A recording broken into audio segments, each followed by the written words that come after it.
Hello, filmmakers and video creators of YouTube. I still don't know if I can say that. Corey. Marissa?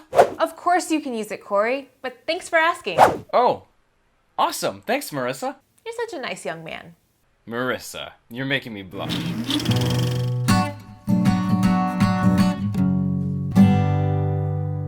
So, production. Yay! I'm here to talk to you guys about the behind the scenes to the video Outskirts. So the production overall went really well. It was a bit of a rough start with some of the cast members not showing up, so I had to step into the role of the adventurer myself. Now, acting and directing in the same film isn't something I would generally suggest. It's kind of hard to like split your roles between directing and telling people what to do and then acting yourself. Unless you're like Quentin Tarantino, then go ahead, do it. But being a filmmaker, I learned that there are some things you can't plan on and need to be able to work around.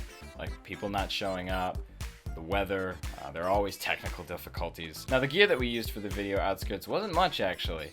We used a Canon 7D for that glorious image quality, and the Zoom audio recorder for some sweet sounds. Now, sometimes you don't even need all that for a film. The last video contest I entered got me a trip to New York City, and all I used was this iPhone, this audio recorder. Hi. Now, it's a DR07 Mark II for anyone who's interested. Now, to really make the scene authentic, I headed down to my local prop shop and bought just a bunch of props for only about $30, which isn't actually too much considering how much I got.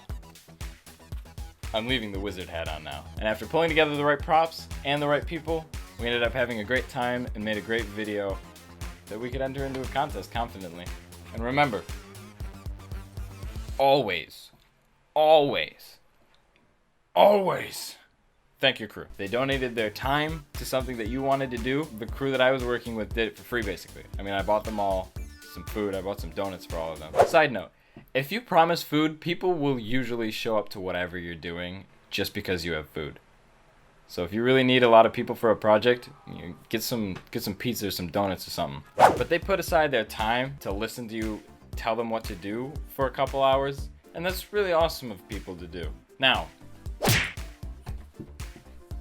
tweet me and I'll try to answer all of them as best as I can, and stay tuned for next episode when we learn how to edit. Yeah.